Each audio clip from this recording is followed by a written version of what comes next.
इस कार्यक्रम के पुण्यार्चक हैं श्रुत संवर्धक समूह गुरु भक्त परिवार, श्री चंद्रदीप जी आगरा, श्री नितिन काला हैदराबाद, श्री विकास जैन इंदौर, श्री मानस जैन टीकमगढ़, श्री दिनेश जैन अली टीकमगढ़, श्री राजीव जी जैन सहारनपुर, श्री नवीन जी छतरपुर, श्री शिवम श्रेयांश जैन भिंड, श्री उदित जैन तन्मय जैन सहारनपुर, श्री हैप्पी भैया शानगढ़, श्री शशांक जैन आरा बिहार, श्री प्रवीण जैन आगरा, श्री नितिन कासलीवाल औरंगाबाद, डॉक्टर श्री अक्षय जैन, डॉक्टर मनीष बोथरा जयपुर, श्री अक्षत जैन सहारनपुर, श्री आदित्य जैन बेगमगंज मध्य प्रदेश, श्री पदम चंद जी बाकलीवाल, नितेश जी बाकलीवाल, सोनाली जी बाकलीवाल, निर्जरा जी बाकलीवाल, ज्योति बाकलीवाल निवासी Abu Dhabi, doctor Akshay Jaipur, Manish Bothra Jaipur. हम जब कर्म करते हैं अशुभ, तब इन बातों को कहाँ ध्यान रखते हैं कि ऐसा मेरे साथ घटित होता है, ऐसा मेरे साथ घटित होता है, तब मैं बिलखता हूँ। फिर यदि मैंने ऐसा कर लिया है, कोई काम ऐसा कर लिया है माँ, हमने तो देखो माँ, पंच इंद्रिय जीव वह भी है, जो चूहा है वह भी पंच इंद्रिय जीव है। अब तो चूहे की तो बात दूर है महाराज जी, हम तो अपने पेट में अपने बच्चे को मारने के लिए गोली रख देते हैं। और ऐसा किया हो माँ, तो कभी परिणामों में शुभ परिणाम नहीं बन सकते, निर्मलता नहीं आ सकती। कहीं ना कहीं वह परिणामों की अशुद्धि आपको दुखित करती जरूर है। यानी ज्ञानचंद जी, यदि घर में विसंवाद हो जाए, घर में विसंवाद हो जाए अथवा किसी से थोड़ी ऊंची नीचे आवाज में बात हो जाए, उसके बाद आप मंदिर आ गए और जाप माला फेरने बैठ गए, कितना अच्छा मन लगेगा। अरे अब थोड़ी ना लड़ रहे थे, अब तो मन लग जाएगा ना। आपने और उससे जीत के भी आए, हारे नहीं। हारे में हमें हो सकता है दुख हो, लेकिन मैं तो जीत के आया। जैसी मेरी मान्यता थी बिल्कुल उसके ऊपर स्थापित की मैंने, चाहे क्रोध किया हो, मान किया हो, उसके ऊपर मायाचारी के परिणाम किए हो, लेकिन मैंने उससे विजय प्राप्त की। तब तो आनंद आता है ना मनीष। जितना विसंवाद हुआ, किसी से भी हुआ हो, छोटे से व्यक्ति से भी, यदि आप रिक्शे वाले से भी लड़के आ रहे हैं, उसके बाद माला फेरना, आनंद आता है ना। कषाय करके आ रहे हैं, उसके बाद माला फेरना, कितने शुभ परिणाम और निर्मल परिणाम बनते हैं। जब छोटी सी कषाय के परिणाम आपके वह जाप को नहीं होने देते, ऐसे ही मेरे अंतरंग में जो ये कषायों के परिणाम हमेशा से चलते रहते हैं, ये मेरी विशुद्धि को कभी नहीं बनने देते। यानी छोटा सा विसंवाद किया, जाप में मन लगेगा क्या, कोई भी कार्य में मन नहीं लगेगा क्या। और माँ, हर बार तो पछतावा होता है जब जब हम किसी से ऊंची आवाज़ में बात करते हैं। भले ही उस समय बहुत अच्छा लगता है कि हमने उनसे जीत लिया, लेकिन हमसे मन से पूछना, तब वह कहता है अरे क्यों झगड़ा कर लिया। फिर मान कसाय सामने आती, अरे कैसे चुक जाऊं। फिर मान कसाय आती कि कैसे उसने सही किया, मैंने सही किया, मैंने उसको तो चार सुनानी चाहिए, वह ऐसा करता है, बिल्कुल मैं कैसे ना सुनाऊं। ये कब बोलता है, लेकिन अंतरंग का मन क्या बोल रहा था, वो तो ये बोल रहा था अरे अच्छा नहीं किया। ऐसा नहीं होता क्या माँ? चाहे पांचों इंद्रियों का भोग किया जाए, चाहे चार कसाय की जाएं, जब जब पांच पापों में प्रवृत्ति हो, ये बस छोटी सी 14 चीजें ही तो हैं जो जीवन में सारा दुख का कारण है। माँ 14 चीजें मात्र। चार कसाय जब भी करोगे, भले ही तुम कितने ही बैठ के देखना, ऋषभ ये धोती दुपट्टा है ना बेटा, इस धोती दुपट्टा की जिस दिन चमक होती है, नया होता है, उस दिन बड़ा चलने में अंतर आ जाता है, चलने में परिणामों में अंतर आ जाता है। तो ये जैसे ही घर पे पहुंचते हैं, फिर उतार के रख देते हो कि ये गंदे ना हो जाए। वो धोती दुपट्टे ने तुम्हें महान कषाय में लाए थे कि मेरे को बड़ा अच्छा लग रहा है, लोग मुझे देख रहे हैं, और जैसे ही मैं घर पे आया उसको तुरंत रखा, तब शांति मिलती है। अब बनावटीपना नहीं है। देखना माँ, कभी आप लोग शादी में तो गए नहीं होंगे, गए ना, तो शादी में कितने आप श्रृंगार करके जाते हो? तो श्रृंगार करके घर पे भी रहा करो ना, जब अच्छा ही लगता है तो। जितना आप श्रृंगार करके जाते हो, क्यों? अच्छा दिखना चाहिए। कौन सी कसाय सामने पकड़ना, वहाँ मान कसाय बैठी होती है कि मैं अच्छा दिखना चाहिए, और मान कसाय में आनंद भी आता है, बहुत आनंद आता है तभी तो। लेकिन वहाँ वह कसाय का आनंद जो आता है वह वास्तविकता में आनंद होता है कि दुख होता है? यदि आनंद होता तो घर पे आके जब उन श्रृंगार और आभूषणों को उतारते हो तो ये नहीं कहते आहा शांति मिली, बहुत देर हो गई थी, ऐसा नहीं कहते क्या? अब समझना ज्ञानी, मैं मान कषाय में आनंद मान के तो उस आभूषण को ग्रहण किया था, लेकिन जैसे ही उस आभूषण को रख देता हूं बाहर तब परम आनंद में आ जाता हूं। अब जैसा जीवन है ना, घर में आनंदित क्यों रहता है? घर में आदमी ना तो कंघी बाल की चिंता है, ना मूछों की चिंता रुपेश कि मूछें नीची हो गई कि ऊंची हो गई। अगर बाहर जाना है तो दर्पण देखना पड़ता है कि कहीं एक ऊंची एक नीची तो नहीं हो गई। बिल्कुल सत्य कि नहीं? ऐसे ही चश्मे पे कुछ हो रहा है कि नहीं, चश्मा कौन सा है, कौन सा आभूषण है, कोई कलर कॉम्बिनेशन बिगड़ तो नहीं गया है। ये सब कौन सी कषाय आपके साथ में बैठी रहती है। और जैसे ही घर पे आते हैं, अरे कोई नहीं, अपनी है। अपने साथ रहना सीख लिया जाए ना ज्ञानी, तो आनंद ही आनंद प्रारंभ हो जाता है। दिखावे की दुनिया में आनंद भंग होता है। इसलिए घर पर किसी के साथ नहीं रहते, अपने साथ रहते हो, इसलिए जैसे रहते हो बड़े आनंद में रहते हो। सत्य नहीं है क्या? आनंद बाहर में आता है क्या? बनावटी पने में घूमने में लगता बड़ा अच्छा है। ध्यान रखना, मैं मर्सिडीज से उतरूं बड़ा अच्छा लगेगा, मैं बड़े अच्छे सूट बूट में हूं, उस दिन मैंने सेविंग भी की है, तो बड़ा आनंद आएगा। रुपेश सत्य ना? अब देखना, ये आनंद और घर के आनंद में अंतर क्यों है? क्योंकि वहां कषायों का आनंद था और घर पे किसी कषाय में नहीं बैठा था, शांति का आनंद ले रहा था। वह आनंद परम आनंद हुआ करता है, और जिसके पीछे मैं भाग रहा हूं वह मुझे दुखित करता है। इसलिए मेरे परिणाम मुझे दुखित करते हैं। किसी ने कुछ कार्य कर लिया है, अब वह जीवन पर्यंत, जैसे छोटी सी कषाय की उसकी वासना आपकी जाप तक थी, आपने कोई परिणाम किए, अशुभ किए, अथवा किसी के साथ में विसंवाद हुआ और जाप देने बैठे, तो वह लड़ाई तो खत्म हो गई थी, विसंवाद तो खत्म हो गया था, लेकिन उसके परिणाम जावरिया जी, उसके परिणाम मेरे को सामायिक में मन नहीं लगने दे रहे थे, माला में मन नहीं लगने दे रहे थे। ये वासनाएं थी, उस कषाय की वासना बैठी हुई थी। जैसे मां वासना क्या है? उस कषाय का संस्कार, उस कषाय का संस्कार बैठा हुआ था आपके अंदर में। जैसे मां दूध रखा ना, दूध तो खाली हो गया, पात्र में दूध रखा था और दूध आपने खाली कर लिया, लेकिन फिर भी दूध के कण साफ नहीं होते, दूध के कण वहीं लगे रहते हैं, उसमें दूसरी चीज आएगी क्या फिर? ऐसे ही जब मैं अशुभ परिणाम करता हूं, कषाय के परिणाम करता हूं, क्रोध मान माया लोभ के परिणाम करता हूं, ये परिणाम खत्म होने के बाद भी मेरे पास क्या रखे रह जाता है? वो दूध जैसे कण बचे रह जाते हैं। अब ना तो उसमें कुछ अच्छी चीज रखी जा सकती है, और ज्यादा दिन लगे रह गए तो बहुत बदबू मारते हैं।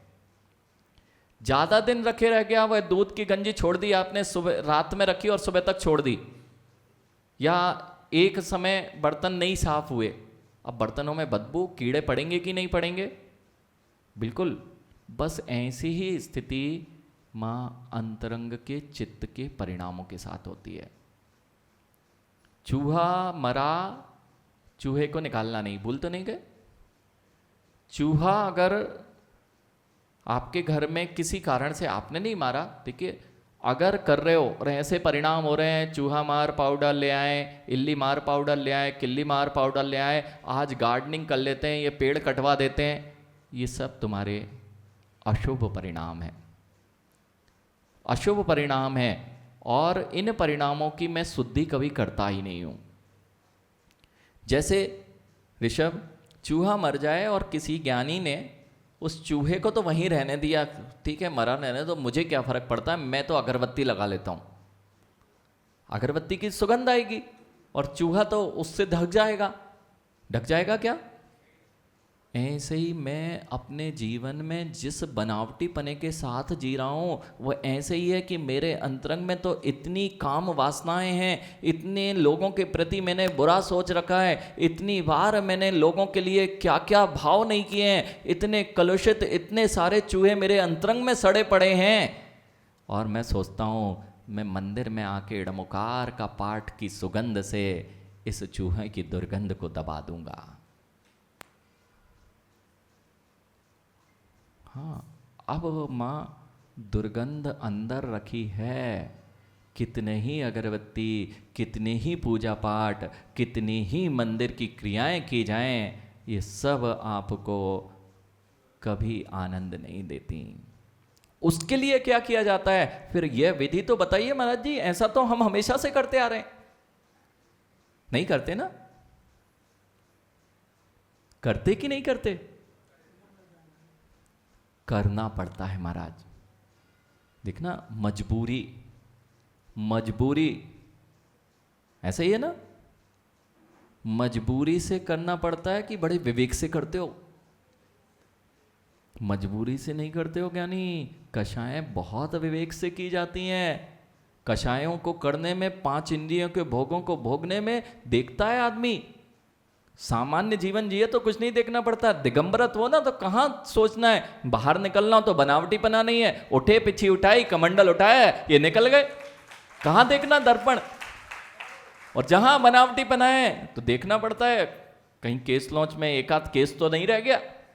सीध सागर जी, यही तो आनंद है, कहीं एक केस लॉन्च में कहीं छोटा बाल तो नहीं रह गया।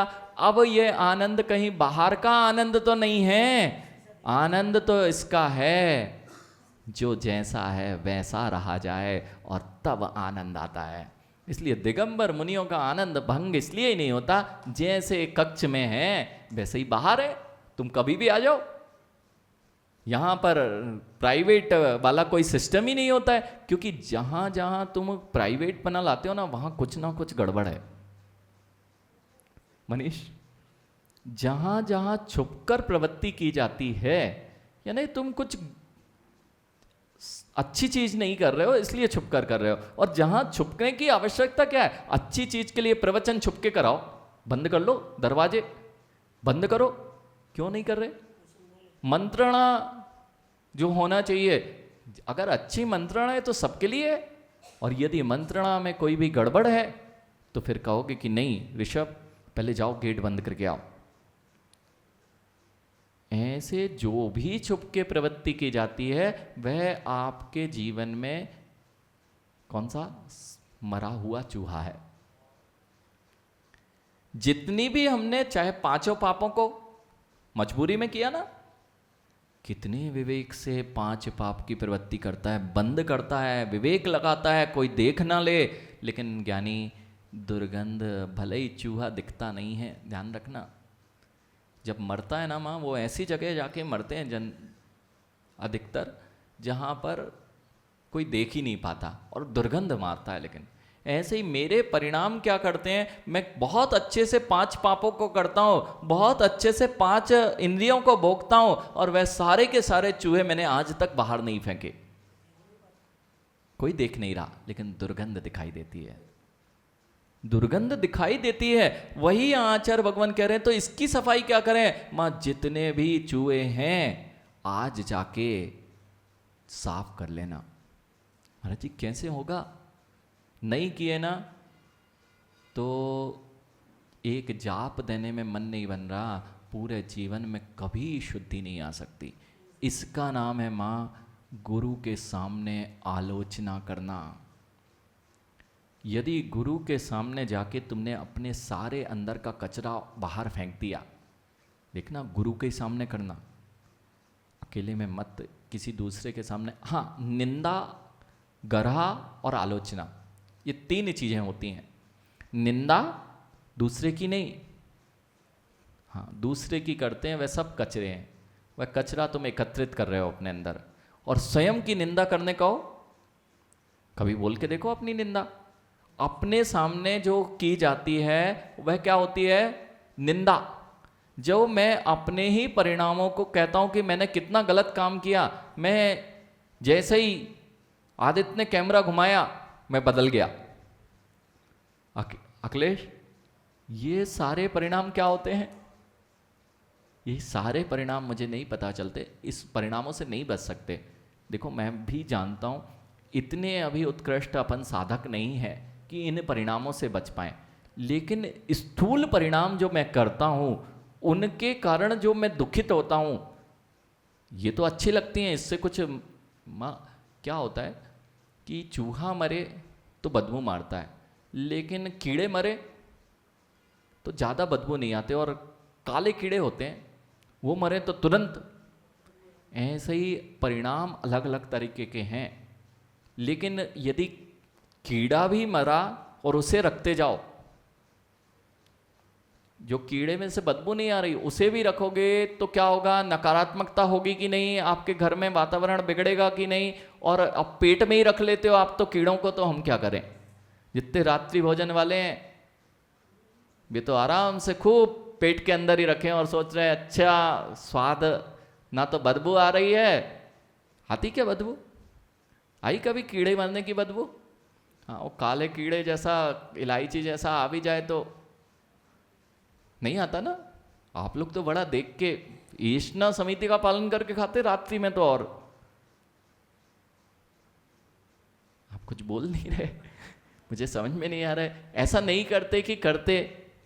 ईष्णा समिति का पालन करते हुए आप भोजन करते हो, उसमें इलायची का स्वाद भी आता है, और कौन सी इलायची है ये तो देख ही नहीं पाते, क्योंकि टीवी देखते हैं या मोबाइल देखते हैं या बातें करते हैं। अच्छा स्वाद आता है। अब पेट में रखा, बाहर रखा बदबू मारता बेटा। जिनके पेट में ही रखा हो वे बेचारे कब अच्छी बातें निकालेंगे, कब अच्छे विचार निकालेंगे, और कब किसी के बारे में अच्छा सोच पाएंगे, और कब अपना भरा भुरा सोच पाएंगे। जिनके अंदर में रात्रि भोजन हो रहा हो, और अनेक प्रकार के रात्रि भोजन, और ज्ञानी जो जीव शाकाहार के अतिरिक्त अपने पेट को ही कब्रिस्तान जैसे मृत जीवों के स्थान बना रखे हैं, उन जीवों के परिणाम कब शुद्ध होंगे, कब उनके अंदर से सुगंध आएगी। इस कार्यक्रम के पुण्यार्जक थे शुद्ध संवर्धक समूह गुरु भक्त परिवार, श्री चंद्रदीप जी आगरा, श्री नितिन काला हैदराबाद, श्री विकास जैन इंदौर, श्री मानस जैन टीकमगढ़, श्री दिनेश जैन अल्ली टीकमगढ़, श्री राजीव जी जैन सहारनपुर, श्री नवीन जी छतरपुर, श्री शिवम श्रेयांश जैन भिंड, श्री उदित जैन तन्मय जैन सहारनपुर, श्री हैप्पी भैया शानगढ़, श्री शशांक जैन आरा बिहार, श्री प्रवीण जैन आगरा, श्री नितिन कासलीवाल औरंगाबाद, डॉक्टर श्री अक्षय जैन, डॉक्टर मनीष बोथरा जयपुर, श्री अक्षित जैन सहारनपुर, श्री आदित्य जैन बेगमगंज मध्य प्रदेश, श्री पदम चंद जी बाकलीवाल, नितेश जी बाकलीवाल, सोनाली जी बाकलीवाल, निर्जरा जी बाकलीवाल, ज्योति बाकलीवाल निवासी Abu Dhabi, doctor Akshay Jaipur, Manish Bothra Jaipur.